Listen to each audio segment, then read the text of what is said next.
Well, welcome back to Adjuster Training with Daniel, the Adjuster. Thank you so much for joining me again. Man, I get excited every time I think about the next video that I'm going to create. And I just can't keep my mind off of what I can teach you guys next.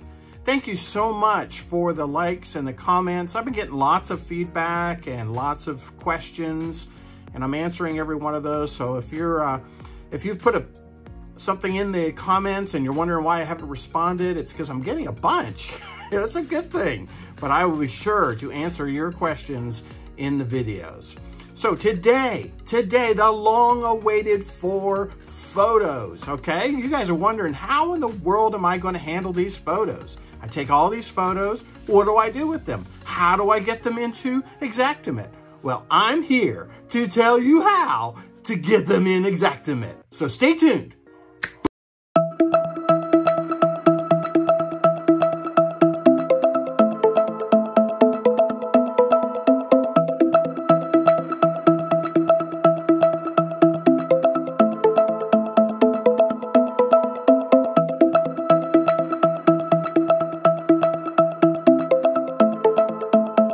Okay, we're back, and here we are. Okay, so let's go straight to the computer and we'll show you guys what we got to do. So pull open Xactimate. You notice we're still using Mr. Joe Smith as our sample program. He lives on 123 Main Street. Did you know that? Anyways, so you want to click over here to your photo tab. So typically, there's a couple different timings that you can do when you move into photos. You can either do them first, or you can do them, well, second or third down the line.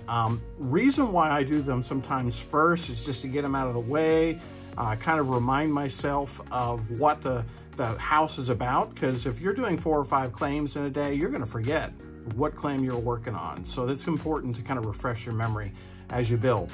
The reason I sometimes will wait is because if I draw my drawing first, then it will put a lot of the tabs in that I will be hoping for in my Xactimate estimate line items, and then I can associate pictures to each room.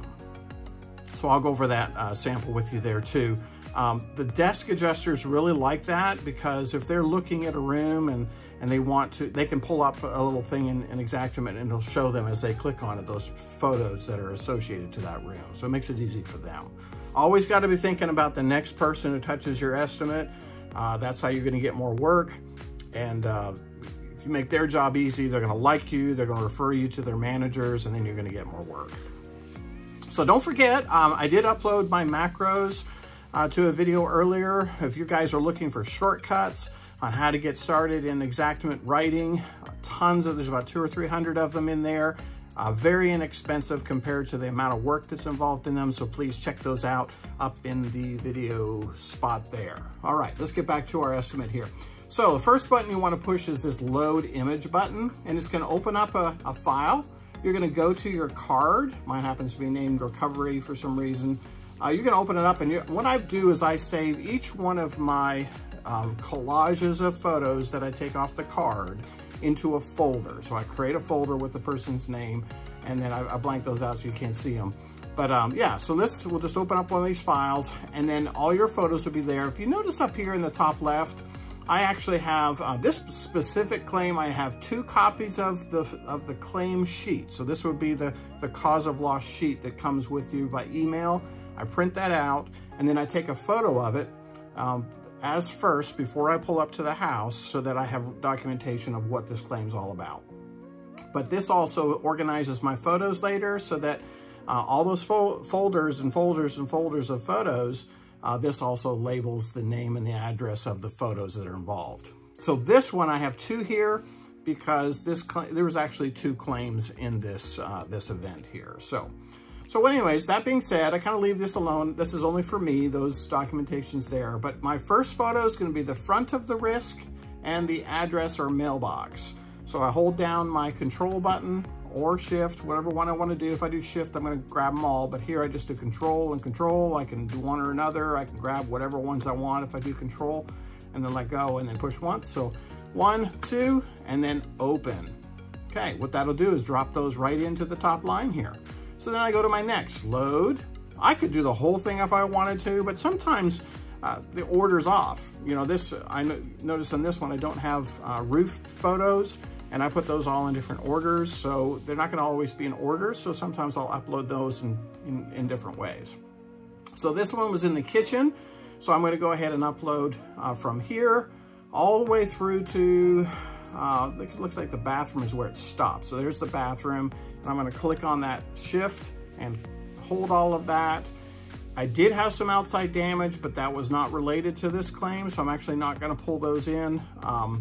And I'll show you guys on a roofing claim as well how I can do that. So anyway, so I bring those in. They all populate pretty quickly. Now the first thing that I do is I click and then shift and hold. And what it does is it highlights them all.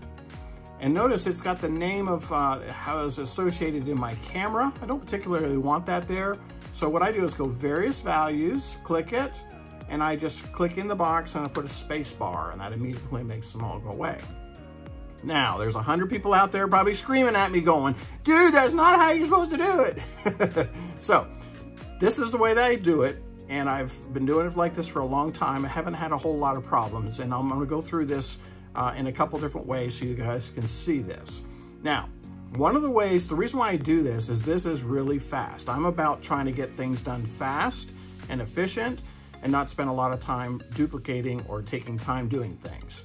So what typically a carrier would like to see is when I click on that, they want me image name, they want me to go in here and put front of risk, okay? Guess what? There's no shortcut for that. No shortcuts whatsoever. So I'm typing that stupid mess in every single time. So I gotta do left elevation, right elevation. I'm typing that in.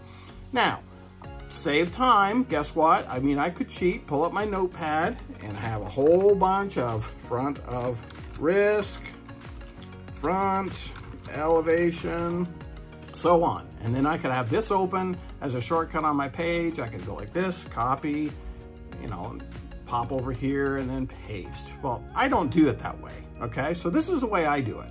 I leave these all as blank, and then what I do is down here in the description line, I click on that and it opens up this kind of bar here, and right here is something called load note. So if I click on that, magically, whoa, look at all these things that come out. And guess what? I got front of risk right there. All I gotta do is double click, boom, there it is, front of risk. Don't have to type it, don't have to copy and paste, don't have to do anything. Front of risk. Second photo, go right in that same thing, load note, down here at the bottom. Look at this, verification of physical address, insured name, insured street, insured city, insured state, insured zip, okay? You're gonna say, what in the world's all that mess? Well, those are macros that actually pre-populate when I go to print my photo report. So watch. Double click it in. Man, there's nothing, it's ugly. It's all ugly, okay? So let's close that out. Go over here to documents, reports, and I wanna go into the claim reports, photo report, double click. Actually, they changed that on the X1, doesn't double click anymore. You gotta hit the preview. So when I open that up, guess what shows up? There it is, front of risk. So here's photo 1, front of risk, that's what we just labeled. And look at this, Joe Smith, 123 Main Street, Raleigh, North Carolina. That's so cool. And that's in that whole entire photo report, it's already populated. Verification of physical address, I don't have to type any of this in. It pre-populates it from Xactimate by using that macro. So do you guys see why I do this now? You're like, man, you are so cool. You are so awesome. You're doing so many cool things. So that's what this macro is for. And macro, there's a whole bunch of lists of macros. You can put anything you want in a macro and it'll pre-populate. The program reads these brackets, square brackets, and these specific terms to populate what's in the claim. And I'll go over that in another video, but that's pretty awesome. So go into my third. So I can open this up and go big. Look at this pigsty. Oh my goodness, this place is a mess. What we had in this scenario is, see this dishwasher line? It weeds in behind the cabinet, went in behind the cabinet over here, and then went through here, and then pops out the back of this cabinet through, and then it was leaking. It was leaking. I made a huge mess. See the floor here on the floor? It's all buckled, but this guy's a pig, absolute pig anyway. So this is all rotten and stuff. Anyway, so my job was to write for this. So what I did is I put in a load note again, and guess what? Down here, I've got level 1, and my default is entry, because sometimes I'll go with the entry first. But no, this one actually happens to be, I could just highlight that one part and put kitchen. So look at the tiny little bit of printing that I'm doing is right there. And I can say no damage observed. No, I'm gonna put in there cabinet, okay, water damage observed inside, oops, can't type, inside. See why, this is why I do these macros, because I can't, or these little shortcuts and load notes, is because I can't type very fast. Inside the corner cabinet. Okay, so and I might even do up here. So up here, look at this, these little arrows. Okay, boom, I can go, I can point to the direction right on that photo. These are called annotations as well. And then I just highlight that, copy, Control C, and move to the next photo. Okay, wow, got the dishwasher. So what I might do is I put paste, and then I'll just put in here dishwasher. Okay, dishwasher. So profile, kind of see a model, model number, maybe, GE profile. You can kind of look at that. I might put dishwasher info. Okay, go to the next one. So I want to copy that as well, because probably the next picture is also a dishwasher. Oh, there's a label on the door, but guess what? This is not the, this is actually a sticker to replace the door. See that AP3 door, but it tells us the year. Well, if I make a mark on that for an arrow, we just put X and it goes away. But I could put a little arrow and point to the year. Dishwasher info, and then I can put -- 2015. But what I also want to put here is no model number available, okay? Because I want to make sure that I'm communicating with them. That's why I didn't take a picture of the sticker that was there. Okay, copy, move to the next one. This was a bad picture, so I might just go up here and see this delete button, just hit delete. Yep, do I want to get rid of it? I sure do. Then I put down here, okay, paste, dishwasher. So I can delete that, kitchen. So you notice I'm still doing level 1, kitchen, and then I'm going to put in front of dishwasher. No water damage observed. Okay, so when I do them once, I just copy and paste them and go to the next one. So here, this is actually in front of corner cabinet water. I can just take out the no water damage observed. So then I can say floor damaged. Okay, copy. I can even put an arrow pointing to that spot so they know very clearly where this damage is. Next photo, okay? I can show now it's laminate or engineered floor is actually what it is. This is actually very thin. It's about a 5/8 material, but you can see engineered floor damaged. So laminate's a little bit different. A lot of times it's MDF, but you can see the layers of the engineered. The plywood goes one way, plywood goes the other way, plywood on the bottom goes another way. That's an engineered floor. Okay, so I put engineered floor. Oh, look at that. I did a really bad spelling mistake. Guess what? Right here, spelling, and it'll say, I don't know what that is. Double click, spelling is complete. Now, worst thing you want to do, guys, is have all these spelling errors in this area. So let's make sure we don't do that. Next photo, copy and paste, kitchen. I can just delete the in front of and put another dash, corner cabinet, water damage observed. Boom. Then there's a hole here, guys. Now this was actually tipped a little bit, okay? So what I'm trying to do is I'm actually trying to get this right side up. I just stuck my camera in that hole and took a photo so I could rotate the picture, but this is the back of the cabinet. It runs through the back and then up through to the sink. And this plumber actually cut here because all of this was rotting, and they cut this hole here to, they cut that hole there to access the plumbing there. to make sure that, you know, what was going on. I don't know why it keeps doing that. See what, this is another one of these glitches. Some reason when I go to delete my arrow, it rotates the picture. So it's just kind of stupid. Okay, so kitchen corner cabinet, water damage observed, copy. I can do the same picture, paste, same thing, bottom's fine. Over here, this is sink cabinet. So that's all I gotta do is copy and paste, sink cabinet. Water damage, so I can put in no water damage observed. So see there, where that pipe comes through from the dishwasher, there's actually no damage there in that cabinet. Just a pigsty of mess from whoever lives here. But yeah, sink cabinet observed. This also gets a great picture for the cabinet guys when they go to write a repair estimate. You can see the cheapo hinges, just standard particle board with a little laminate skin or whatever, this little paper stuff that makes it look like wood. Cheapo cabinets, even though the fronts are solid wood, it's a pretty cheap cabinet. So that's gonna get your photos for your cabinets there that are needed for those repairs. So then I have here, kitchen, I can just do overview. Okay, copy and paste that if I want, overview.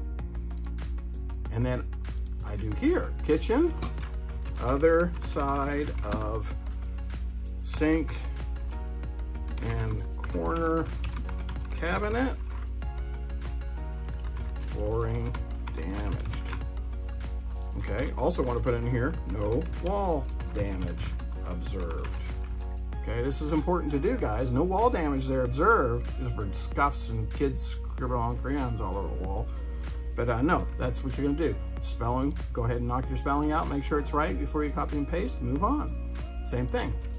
Other side of sink and corner cabinet, flooring damage. I've already said it once, so I can actually just go ahead and delete that because the photo before said it. So I can just delete that. Flooring damaged, no wall damage observed.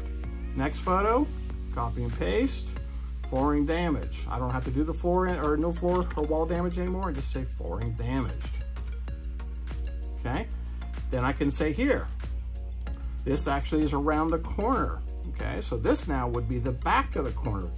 So I want to click inside that and go back of corner cabinet. And this is the other side of the back of the corner, other side of the corner cabinet. So you're just trying to give as much information as you can to make this clear for everybody. And you can say flooring damaged. Now, most of these will be then, because that's the damage that I had. So here's our corner cabinet. We had damage here, and we had damage on the other side of that wall there.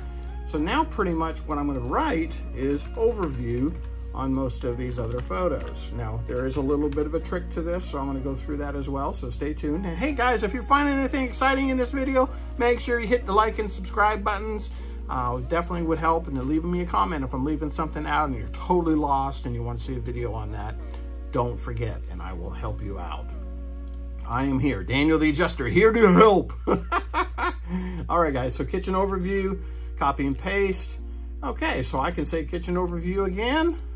Okay, then I put in here, it's actually not gonna be kitchen overview. What I'm gonna do is back entry, okay? And then what I am gonna do is, I got a little stamp here, and I have up here continuous flooring, okay? I can do continuous flooring from damaged area. Okay, I should have a macro, or I mean a shortcut just for that. But anyways, you can add those anytime you want to. All you gotta do is highlight this, highlight what you want with the dash and all, and over here, the next button, save note. And then I can just copy and paste it. Oops, not that. I wanna copy and paste this. Copy, paste, back entry. I don't wanna save that whole thing. I only wanted to save this last part. So I just wanna say continuous flooring from damaged area. So I put that up there, okay? And it only allows you to save a certain amount, so it's, but anyways, continuous flooring from damaged area. Okay, so when I go into my load notes again, it's probably gonna save it at the bottom. Nope. Continuous ceilings, continuous flooring from damaged area. Now you can keep adding these, deleting them, changing them, whatever you want. One thing I have noticed is I can't put them in order, Stupidest thing in the world. I thought about putting them in order and just going front of wrist, blah, blah, blah. I even changed all these things down to be alphabetical in order, whatever. Still didn't work. Every single time I come back in, they're back in some stupid order. It doesn't make any sense. So anyways, I try, but Xactimate's got serious issues. So, all right, so copy and paste, because pretty much the rest of this area, so I might do here and just do kitchen overview. Rest of the area is just showing continuous floor. So I'm gonna do here, this is the master entry, and you will know this area because you were in the house, so I'm just gonna tell you what it is. But anyway, so I can say flooring, okay, so flooring, see there's that spelling thing again, flooring transitions, okay, at door. So I could even put that in there as a note if I'd like. Copy, add note, okay, flooring transitions at door, save. Okay, so as quick as that, I can save it. So master entry. So if I had something and knowing I'm gonna come back to this next picture, this is continuous flooring into that, all I gotta do is go back 2 pictures or 3 pictures and copy that. Copy that, 1, 2, 3, and all I gotta do is change the name to pantry. Pantry. Continuous flooring from damaged area. And what I would also put is no damage in this area. Very important, guys, to make sure you put this in every photo where there is no damage. There's nothing in this photo damaged. I want to make sure I add that line, no damage in this area. Okay, next picture. I could group that back with the kitchen. I'm actually going to delete that for now. Don't need that. I mean, I would normally use it, but I'm just, for this scenario, I'm just not gonna put it in because we want to keep this flowing. Okay, so here, then I'm gonna put in hall. Okay, continuous flooring from damaged area, no damage in this area. Okay, hall. And then here it's coat, and then no damage in this area. Then I can say office. And then remember how I said you can use these little load notes here. So load note, down here I'll put in flooring transitions at door. Boom, that quick, I didn't have to type it. And I know the spelling's right. Okay, next one, paste. Wow, it's not the hall, it's the living room. Living room. So the only thing you're typing then is just the name of the room. And then the rest of this can be copied and pasted, no damage in this area. Okay, spin around, living room, spin around. Okay, the only thing that transitioned was here. So here I had the hall. I can still say no damage, continuous floor from damage, no damage in this area. Okay, changing this, but when I get to this is the second claim. They had a nail in this pipe over here that caused water damage to the flooring. So what I can do is level 1, and this is the half bath. But I can say, see this floor transitions. Very important, guys. When the flooring transitions, we only pay to the transition. In this scenario, this whole claim is only gonna pay for this flooring because it transitions at the door. They don't have to pay all the flooring. And we also wanna make sure, because we don't wanna pay for it twice. So we delete that, put in our note, flooring transitions at door. Take out a couple more dashes, okay? And then I can put in here half or damage in this room associated with another claim. Okay, so you want to clear that up, and when you're done, go back to your front of the wrist. Now, when you're done with this, guys, you just hit back, hit this renumber tab. Okay, that puts them all back in order and beautiful 1 through 30, and your photos are all labeled. So I know I went really fast through that, guys, but you can watch this video over and over again to kind of get an idea of what's going on. Next time, I'm going to go over some roof photos for you to be able to let you know how I organize my photos. But and then what I might do is actually right now, real quick, show you how to organize these photos. Actually, I'm going to do it in the next video because so that we have all the photos, the roofing, everything also in there, so that we can do it all at once. So that is it for today. Boy, the time went fast. and I'm trying to show you guys photos. Make sure you watch my other videos. Guys, if you want to be a good adjuster, you check these other videos out, you watch them over and over again, you will learn how to be an adjuster. My goal here is to teach you, train you, and answer all your questions. And if I don't answer your questions in my videos, please leave me a comment, like and subscribe, and we'll see you on the next one. Bye-bye.